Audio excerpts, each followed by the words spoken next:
राजा द्रुपद की नगरी में अर्जुन के द्वारा स्वयंवर को जीता जाता है और स्वयंवर को जीतने के बाद पांचाल नरेश की पुत्री पांचाली अर्थात द्रौपदी के साथ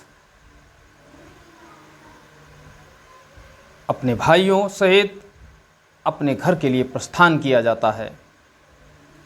दोस्तों, उस समय चूंकि उनकी कुटिया एक चक्रा नगरी, जहाँ की उन्हें वेदव्यास जी ने रहने के लिए आदेशित किया था, ब्राह्मण के भेष में वहीं रह रहे थे और वहाँ के लिए प्रस्थान करते हैं। जब एक चक्रा नगरी में पहुँचते हैं और अपनी कुटिया के बाहर से माता कुंती को आवाज़ देते हैं। माता कुंती उस समय भोजन बना रही होती थी और वह सोचती हैं कि कुछ भिक्षा लेकर के आए होंगे, और इसी बीच अर्जुन जब आवाज़ देकर कहते हैं कि माता देखिए मैं आज क्या लेकर आया हूँ। तो एक चक्रा नगरी, चूँकि वह सुनसान उस समय एरिया हुआ करता था, कुछ जो गांव थे वहाँ एक राक्षस भी रहता था, उसकी भी कथा के बारे में हम बताएंगे। तो माता कुंती अंदर से ही कह देती हैं कि जो कुछ भी लेकर आए हो पांचों में ही बांट लो, बराबर बराबर बांट लो। माता का हृदय ही ऐसा होता है कि वह अपने बच्चों से बराबर प्रेम करती हैं और उनके लिए तो पांचों बराबर थे। तो वो सोचते थी जो कुछ भिक्षा में आया है पांचों में बराबर बराबर बांट दीजिए, क्योंकि अनाज तो होगा नहीं जो उसके बारे में वो इस तरह से बताते। कोई अच्छी चीज़ होगी तो सबको मिलनी चाहिए, पांचों बच्चों को। माँ स्वयं नहीं खाती है लेकिन अपने बच्चों को खिलाना ज़्यादा पसंद करती है, क्योंकि उनसे उसे अत्यंत अनुराग होता है, अत्यंत प्रेम होता है। ऐसी ही स्थिति माता कुंती के सामने भी उस समय थी। लेकिन जब उन्हें ये ज्ञात हुआ कि आज कोई खाने वाली वस्तु ना हो करके एक स्त्री आई है जिसे स्वयंवर से उनके पुत्र जीत कर लेकर आए हैं, और उसे वह कैसे बांटें, असमंजस की स्थिति उत्पन्न हो गई। अब माता कुंती कर भी क्या सकती थीं। तो उन्होंने सोचा कि ऐसा ना हो कि हम चलें और महर्षि वेदव्यास जी से इसके बारे में विचार विमर्श करें, वह ज़रूर हमारी समस्या का हल करेंगे। महर्षि वेदव्यास त्रिकालदर्शी संत थे, वो ईश्वर के अवतार माने जाते हैं और भगवान वेदव्यास जी इसीलिए उन्हें कहा जाता है। जब वो भगवान वेदव्यास जी के आश्रम में पहुंची और उन्हें इस स्थिति के बारे में बताया, जो घटना घटी है उससे अवगत कराया, तो भगवान व्यास ने ध्यान लगाकर द्रौपदी के भविष्य के बारे में देखा। जब उन्होंने द्रौपदी का भविष्य देखा तो उन्हें ज्ञात हुआ कि द्रौपदी का जन्म ही हुआ है, इसीलिए द्रौपदी कुरुवंश के समापन का कारण बनेंगी और इन्हें कुरुवंश की बहू होने के लिए ही इनका जन्म हुआ है। कुरुवंश के समापन का कारण द्रौपदी ही हैं। तो वह कहते हैं कि तो अगर आपने कह दिया है तो ऐसा करने में कोई दिक्कत नहीं है, धर्म संगत है। अच्छा, जब एक महर्षि ऐसी बात कह दे तो उस पर विचार नहीं करते हैं। वह भी वेदव्यास जी के जैसा महर्षि अगर ऐसी सलाह दे देता है तो उस पर विचार नहीं किया जाता है। लेकिन फिर भी ऐसी स्थिति में उस कन्या के माता पिता से भी विचार विमर्श करना जरूरी होता है। राजा द्रुपद को खबर भेजी जाती है, वो आते हैं और जब उन्हें इस स्थिति से अवगत कराया जाता है तो वह भी कुछ नहीं कह पाते हैं और कहते हैं जो महर्षि जी कह रहे हैं उनसे ज़्यादा तो मैं नहीं जानता हूँ। वह जो अगर कुछ कह रहे हैं तो वह सही ही कह रहे होंगे, कुछ तो होगा जिस वजह से वो कह रहे हैं, हमें कोई ऐतराज़ नहीं है। फिर उसके बाद पांचों पांडवों का विवाह एक एक कर द्रौपदी के साथ होता है और द्रौपदी पांचों की पत्नी बन जाती हैं। इधर राजा द्रुपद को जब ये पता चलता है कि उसकी पुत्री का वर्ण ब्राह्मण कुमारों ने न करके पांडु पुत्रों ने किया है, तो वह कहते हैं कि फिर तुम इस निर्जन वन में ब्राह्मण के भेष में क्यों हो। ये सारी जानकारी जब राजा द्रुपद को प्राप्त होती है तो वह कहते हैं कि आप हस्तिनापुर पहुंचिए और उनसे अपना हिस्सा लीजिए, हम भी वहां पहुंचेंगे, सारे लोग पहुंचेंगे। जब ऐसी बात महर्षि वेदव्यास जी के सामने आती है तो वह भी कहते हैं कि हाँ, ये उचित है, आप वहाँ पहुँचिए और आप महाराज पांडु के पुत्र हैं, आपको तो आधा राज्य तो मिलना ही मिलना चाहिए। वैसे तो संपूर्ण राज्य आपका ही होना चाहिए, लेकिन आधा तो मिलना ही मिलना चाहिए। उस पर दुर्योधन का जो अधिकार है वह सही नहीं है। जब इस तरह की स्थिति पांडवों के सामने और माता कुंती के सामने आती है तो वह सहमति में सर हिलाते हुए कहते हैं ठीक है, प्रस्थान करेंगे। फिर अगले दिन पांडव माता कुंती और पत्नी द्रौपदी के साथ हस्तिनापुर पहुंचते हैं। जब वह हस्तिनापुर पहुंचते हैं तो हस्तिनापुर में कुछ लोग तो बड़े ही दुखी हो जाते हैं। कौन से लोग? जिन लोगों ने उसे जलाने के लिए प्रयत्न किया था, उन्हें मृत्यु के आगोश में पहुंचाने का काम किया था पांडवों को। लेकिन अधिकाधिक जो वहाँ की जनता थी, जो दरबारी थे, जो कर्मचारी थे, वह हर्षोल्लासित हो जाते हैं, क्योंकि उन्हें यही ज्ञात था कि पांडव अब इस दुनिया में नहीं हैं और आज फिर से माता कुंती के साथ पांडव उस नगरी में पहुँच रहे हैं। दोस्तों, जश्न का माहौल हो जाता है और इधर जो अंतर ही अंदर दुखी हुए हैं वह भी ये दिखावा करते हैं कि हाँ, हम बहुत ही प्रसन्न हैं, हमारे भाई जीवित हैं। लेकिन जब उन्हें ये ज्ञात होता है कि कैसे पांडव बाहर निकले थे तो बड़ी उनकी बेइज्जती होती है। लेकिन ऐसे नीच व्यक्ति को जो दूसरों के पीछे चाल चलता है, दूसरों को बर्बाद करने के लिए अपना सारा समय नष्ट कर देता है और स्वयं बर्बाद हो जाता है, ऐसे व्यक्ति के ऊपर बदनामी का, कलंक का कोई असर नहीं होता है, क्योंकि वह तो कलंक की एक प्रतिमूर्ति ही होते हैं। खैर, सारी सभा में सब एकत्रित हुए और उसमें ये प्रश्न रखा गया कि क्यों ना राज्य को दो भागों में बांट दिया जाए। दो भागों में बांटना युधिष्ठिर भी नहीं चाहते थे और दुर्योधन भी नहीं चाहता था, क्योंकि दुर्योधन पूरे साम्राज्य पर अपना ही अधिकार चाहता था। वो इसलिए नहीं बांटना चाहता था। युधिष्ठिर इसलिए नहीं बांटना चाहते थे कि वो सोचते थे कि हमारे पितरों द्वारा स्थापित किया गया साम्राज्य है, हमारे वंश की बड़ी यादें हैं इसमें, इसको दो भागों में विभाजित नहीं होना चाहिए। लेकिन होनहार भावी प्रबल का कर सकत, हाँ, कुछ भी किया नहीं जा सकता। जो होना था वो होकर रहेगा और हुआ भी। ऐसी स्थिति में राज्य का बंटवारा हुआ और जब राज्य का बंटवारा हुआ तो दुर्योधन ने वही हिस्सा ले लिया जो कि विकसित था।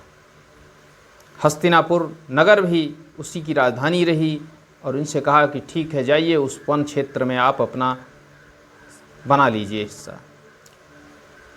तो वन क्षेत्र कौन था? वो खांडव वन था और उस खांडव वन में सर्पों का निवास था।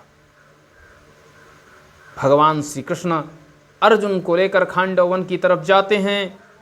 मित्रों, क्यों जाते हैं खांडव? उसके पीछे भी एक कहानी है कि आखिर भगवान कृष्ण अर्जुन को खांडव वन में ही क्यों लेकर के जाते हैं, उसके बारे में भी आगे बताएंगे।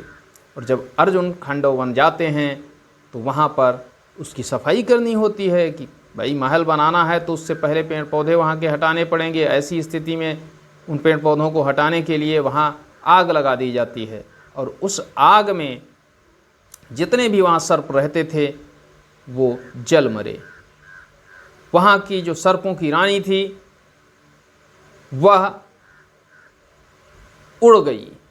मतलब जब ज़्यादा उम्र हो जाती, जो इच्छाधारी हो जाते हैं, उनके अंदर ऐसी क्षमताएं होती हैं, वो दूर तक चले जाते हैं उड़ते हुए, ऐसा लोग बताते हैं। और हमारे धर्म पुराणों में भी ये बताया गया कि वह अपने बच्चे को मुंह में लेकर के उड़ने लगी, लेकिन उस आग की चपेट में वह इस तरह से आ चुकी थी कि बच्चे को तो बचा ले गई लेकिन स्वयं को नहीं बचा पाई।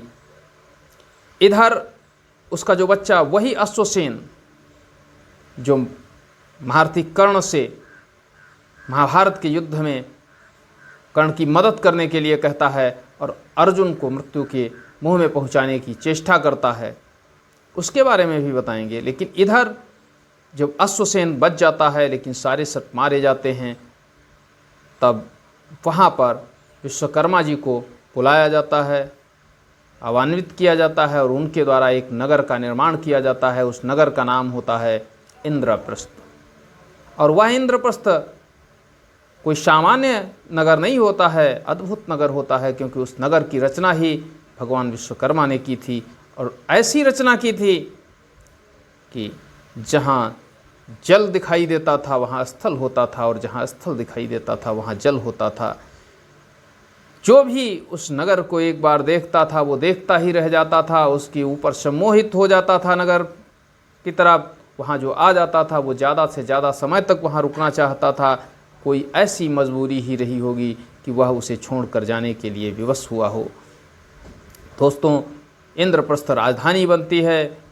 बताते चलें आपको, ये वही इंद्रप्रस्थ है जिसे आज हम हिंदुस्तान की राजधानी दिल्ली कहते हैं। भारतवर्ष की राजधानी जो दिल्ली है, इसका ही प्राचीनतम नाम इंद्रप्रस्थ है, और इंद्रप्रस्थ के नाम से ही इसका निर्माण हुआ था, यहाँ पर ये बसाया गया था इसे। दोस्तों, इंद्रप्रस्थ जब बस जाता है, वहाँ जनता भी आकर इकट्ठी होने लगती है, सब निर्माण कार्य होने लगते हैं। धीरे धीरे वैभव बढ़ने लगता है, ऐश्वर्य बढ़ने लगता है, ख्याति बढ़ने लगती है इंद्रप्रस्थ की।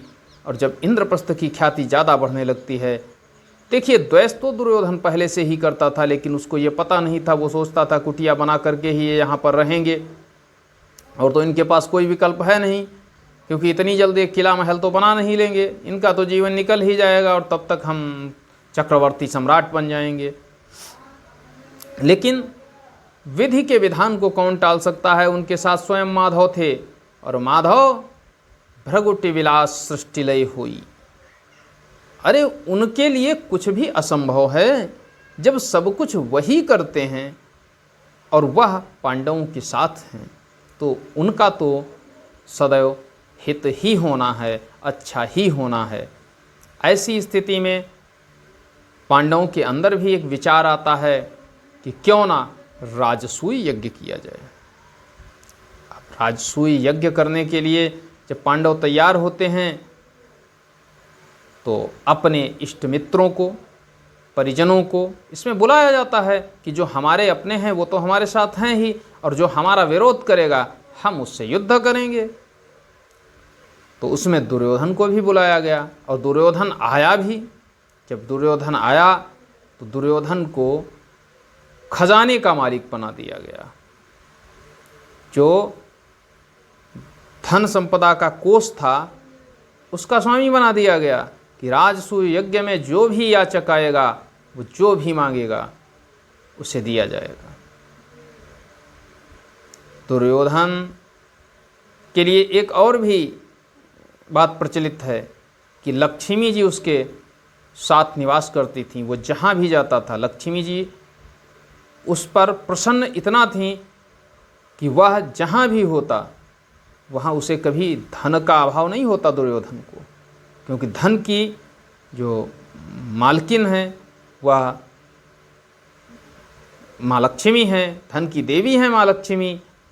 तो धन का अभाव तो होना ही नहीं था, क्योंकि वह प्रसन्न किए हुए था माँ लक्ष्मी को। और भी कई विशेषताएं थीं दुर्योधन में।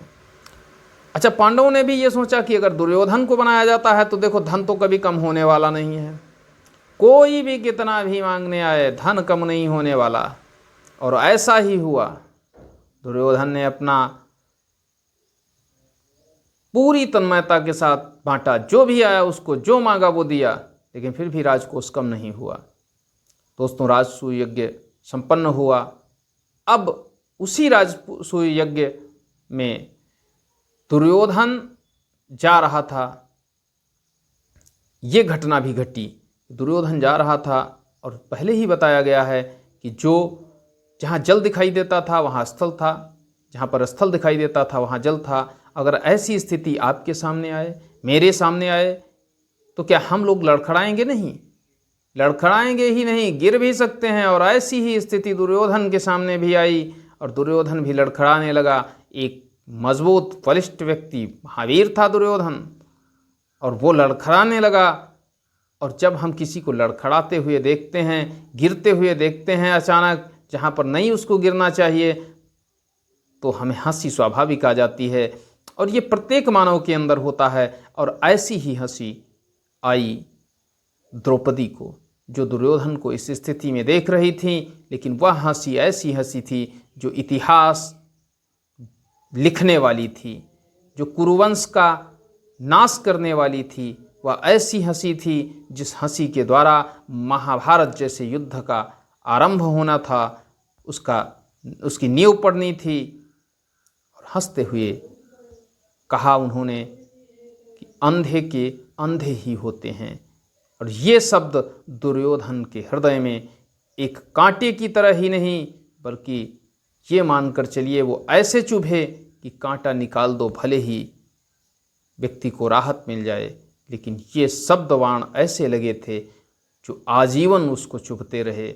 और वो चुभते ही नहीं रहे, बल्कि पूरे वंश का, यहाँ तक कि पूरे विश्व के जितने भी योद्धा थे, उन समस्त योद्धाओं को मृत्यु के आगोश में पहुंचाने में इन शब्दों का अहम रोल रहा। दुर्योधन बहुत नाराज हुआ, लेकिन वो कर भी क्या सकता था, क्योंकि वह इंद्रप्रस्थ में था। खैर वह अपने घर पहुंचा। अब घर पहुंच करके उसने एक नई योजना बनाई, और वह योजना दुर्योधन की न होकर उसके मामा शकुनी की योजना थी। दोस्तों, वह ऐसी योजना थी जिस योजना को सुनकर आप भी द्रवित हो जाएंगे। ऐसी योजना पांडवों के लिए बनाई। उस योजना के बारे में हम बताएंगे अगले एपिसोड में, अगले वीडियो में। आज के लिए बस इतना ही। दोस्तों, वीडियो को लाइक करें, चैनल को सब्सक्राइब करें और वीडियो को शेयर करें। मिलते हैं अगले दिन अगले स्टोरी में कि किस तरह से क्या योजना बनाई पांडवों के खिलाफ दुर्योधन के मामा शकुनी ने। जय हिंद, जय भारत, नमस्कार।